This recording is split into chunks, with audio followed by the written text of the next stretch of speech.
तो जैसा कि सीएचएसएल के कुछ एग्ज़ाम हो चुके हैं, तो उसी के बेसिस पर हम आगे अपनी किस तरह से तैयारी करने वाले हैं, तो उसी चीज़ों को लेकर के डिस्कस करने वाले हैं। और ये वीडियो उनके लिए काफ़ी ज़्यादा हेल्पफुल होने वाली है जिनका आगे सीएचएसएल का एग्ज़ाम लगा हुआ है। अब जैसे कि हम पीछे जो एग्ज़ाम हो चुके हैं उनके बेसिस पर अगर कहें, तो मतलब जो पीछे के एग्ज़ाम हुए हैं उनमें मैथ का लेवल ईजी रहा है, और जो रीजनिंग है तो रीजनिंग तो काफ़ी ज़्यादा ईजी पूछी जा रही है, और जो इंग्लिश का लेवल है, इंग्लिश का लेवल काफ़ी ज़्यादा बेटर है। अब जैसे कि जो पीछे सीजीएल एग्ज़ाम हुआ था, सेम उसी के बेसिस पर मतलब लेवल सेम वैसे ही है, और क्वेश्चन भी उसी टाइप से पूछे जा रहे हैं। और जीके जीएस की बात करें तो जीके जीएस का लेवल अगेन काफ़ी ज़्यादा टफ है। जैसे कि वहाँ पर सीजीएल के टाइम पर क्वेश्चन स्टेटमेंट बेस पूछे गए थे, और क्वेश्चन का लेवल भी काफ़ी अच्छा था, और टाइम टेकन भी था। तो उसी के हिसाब से अगर हम अलग अलग पार्ट में डिवाइड करें, जैसे कि रीजनिंग में हमें क्या करना चाहिए, तो रीजनिंग के लिए देखो, आप जो पीवाईक्यू सेक्शनल मॉक टेस्ट हैं तो आप उनको अटेम्प्ट करो, क्योंकि रीजनिंग में अगर ऑलरेडी आपका स्कोर अच्छा चल रहा है तो आपको सिर्फ full length mock test attempt करने हैं, वहीं से आपका अच्छी तरह से क्वेश्चनों की प्रैक्टिस हो जाएगी। तो उसके लिए फिर आपको अलग से एक्स्ट्रा कुछ भी नहीं करना है। और वहीं मैथ्स की बात करें तो मैथ्स में आप जो भी आपने अगर नोट्स वगैरह बनाए हैं तो वहाँ से अपना रिवीजन कर लो, या फिर ऑलरेडी आपके कोई पास मतलब फार्मूला बुक वगैरह है तो आप वहाँ से डेली कम से कम मतलब डेली बैठ करके उसका पूरा रिवीजन करो। क्योंकि देखो, अगर जो डायरेक्ट कॉन्सेप्ट बेस्ड क्वेश्चन है अगर वो आप मिस कर रहे हो तो फिर आप काफ़ी ज़्यादा वहाँ पर मतलब स्कोर में काफ़ी ज़्यादा ड्रॉप देखने को मिलेगा, क्योंकि लगभग सभी का स्कोर मतलब जो लोग अटेम्प्ट कर रहे हैं क्वेश्चन, सभी का कहना है मतलब कि कम से कम 22 से 23 क्वेश्चन आराम से डूएबल थे। तो अगर उस बीच में अगर कोई कॉन्सेप्ट आपका मिस हो जाता है और वो क्वेश्चन आपका छूट जाता है तो वहाँ पर काफ़ी ज़्यादा प्रॉब्लम हो सकती है। मतलब कोशिश ये करो कि वहाँ पर अप्रॉक्स, क्योंकि यहाँ पर भी 25 में 25 क्वेश्चन अटेम्प्ट किए जा सकते हैं अभी के लेवल के हिसाब से, तो पूरी तैयारी वैसे ही करो, और जो फार्मूला बुक वगैरह है उनका अपना रिवीजन करो वहाँ से, और एडवांस मैथ्स के जो फार्मूला है उनका रिवीजन कर लो, अर्थमेटिक के जो कॉन्सेप्ट हैं जो आपने लिखे हो तो उनका रिवीजन कर सकते हो, और इसके अलावा जो सेक्शनल मॉक टेस्ट अटेम्प्ट कर सकते हो तो sectional mock test previous year के अटेम्प्ट करो। बाकी जो नए टॉपिक की बात करें तो क्वाड्रेटिक इक्वेशन टॉपिक पूछा जा रहा है तो आप इसको पढ़ लो। अगर हो सकता है तो मैं अपने टेलीग्राम पर इसके जो फार्मूला है वो मतलब उनको अपलोड कर दूंगा, तो वहाँ से आप देख सकते हो, क्योंकि फार्मूला बेस ही यहाँ पर से डायरेक्ट क्वेश्चन बनते हैं। और इसके अलावा जो कोऑर्डिनेट ज्योमेट्री, जिसको ऑलरेडी मैंने मतलब सीएचएसएल एग्जाम के पहले ही अपने टेलीग्राम ग्रुप में अपलोड किया था, कि मैंने उसी टाइम पर कहा था कि यहाँ से क्वेश्चन देखने को जरूर मिलेंगे, और हर शिफ्ट में क्वेश्चन यहाँ से आ भी रहे हैं। तो कोऑर्डिनेट ज्योमेट्री भी आप अच्छी तरह से कंप्लीट कर सकते हो। अगर आपके पास अच्छा खासा टाइम है तो आप फिर जो अभिनय मतलब वो गगन सर की 11 घंटे की क्लास है उसको देख सकते हो। अगर आपका एग्जाम अभी जल्द 2-3 दिन के बाद ही है तो फिर आप जो क्या बोलते हैं उनको,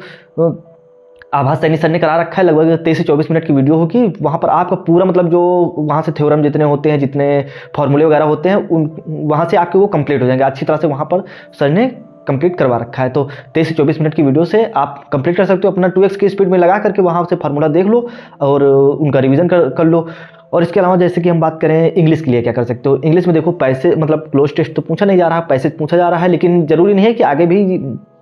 पैसेज ही पूछा जाए, क्योंकि देखो सीजीएल जो एग्जाम हुआ था तो वहाँ पर बीच बीच में क्लोज टेस्ट भी पूछे गए हैं, लेकिन पैसेज पूछा जा रहा है। तो हम उस पर फोकस करते हुए क्या कर सकते हैं कि अगर प्रैक्टिस कर सकते हो तो अपना जो टेक्स्ट बुक है या फिर जो भी ऑलरेडी आपने प्लेटफॉर्म पे परचेस कर रखा हो, तो वहाँ से जो मॉक टेस्ट हैं तो जो क्या बोलते हैं पैसेज वगैरह मिल रहे हैं तो आप उनको वहाँ से प्रैक्टिस कर सकते हो। कोई बुक है तो वहाँ पर ऑलरेडी पैसेज दे रखे होंगे तो वहाँ से आप अपना प्रैक्टिस कर लो, कम से कम 10 से 12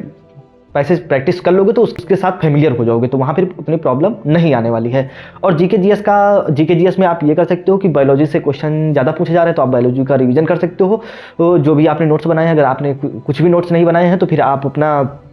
क्या बोलते हैं जो परमार सर ने अपना FRB करवा रखी है तो आप वहाँ से अपना रिविज़न मतलब वो क्लासेस कर सकते हो अगर आपके पास टाइम है। बाकी मेरे हिसाब से जीके जीएस पर उतना फोकस ना करके आप अपना English, math, reasoning in section पर ज़्यादा फोकस करो, क्योंकि वहाँ तो चीज़ें अनएक्सपेक्टेड ही आ रही हैं और चीज़ों का लेवल काफ़ी अच्छा है। तो वहाँ से कोशिश बस ना करो कि कम से कम वहाँ पर 12 से 13 क्वेश्चन किसी तरह बन सके, तो वो बनाने की कोशिश करो। और ज़्यादा यहाँ पर आपको गेस वर्क नहीं करना है, क्योंकि सबसे ज़्यादा निगेटिव मार्किंग यहीं पर से होगी और यही से डिसाइड होगा कि मतलब कौन लीड करके जा रहा है आगे। और जो अटेम्प्ट रेट की बात करें तो अपना कोशिश करो इस लेवल के मॉक टेस्ट में कम से कम 80 से 85 का अगर अटेम्प्ट रेट है आपका तो काफ़ी बेटर है। और